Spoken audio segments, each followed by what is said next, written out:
Rivalité franco-belge. Mais malgré cette cruelle demi-finale, cette rivalité n'arrive pas à la cheville de notre rivalité millénaire avec nos voisins stavelotins.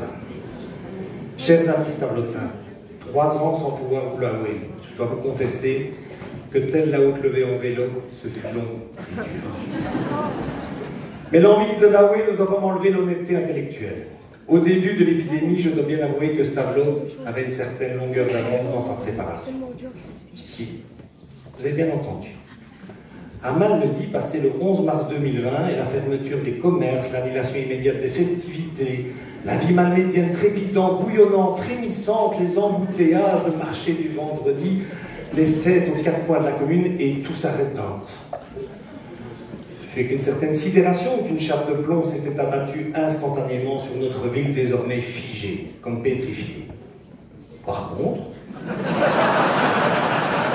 à Stavelot,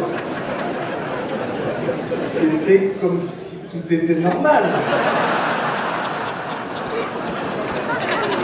C'était la routine.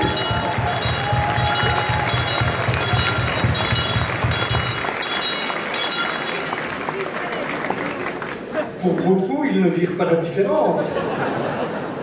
C'est comme si cela faisait des années qu'ils se préparaient au Covid et au confinement. Chaque année, ils augmentaient le niveau. D'abord, on ferme les banques, puis les banques contact, ferme un commerce, et puis l'autre. On fait d'abord la journée sans voiture, puis le parking souterrain sans voiture.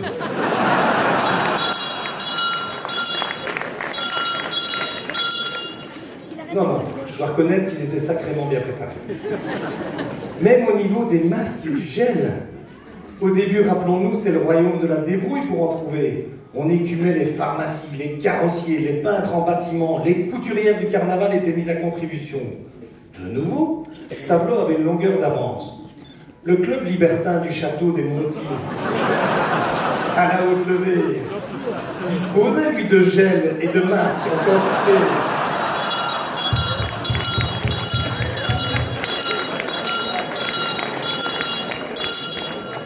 Bon, il ne fallait pas faire la fine bouche, si je puis dire. Et les masques n'étaient pas tous aux normes. Mais il y avait du matos.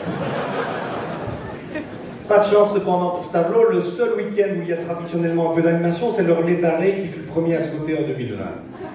Par contre, en 2022, ils l'ont organisé 3 fois, histoire de rattraper le temps perdu.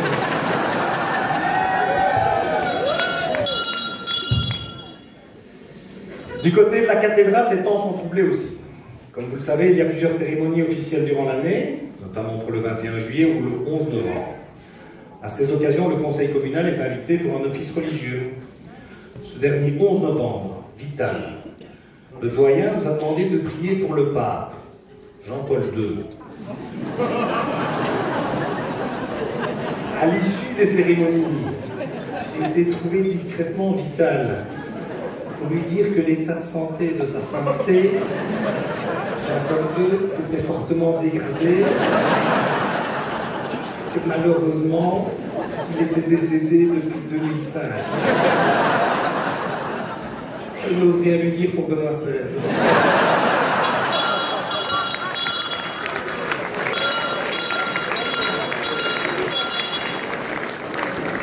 Mesdames, Messieurs, si j'évoque Vital et la cathédrale, c'est qu'après 3 ans d'abstinence de pratique wallonne, c'est d'un nouveau miracle dont j'aurais besoin pour mon arrivée en wallon.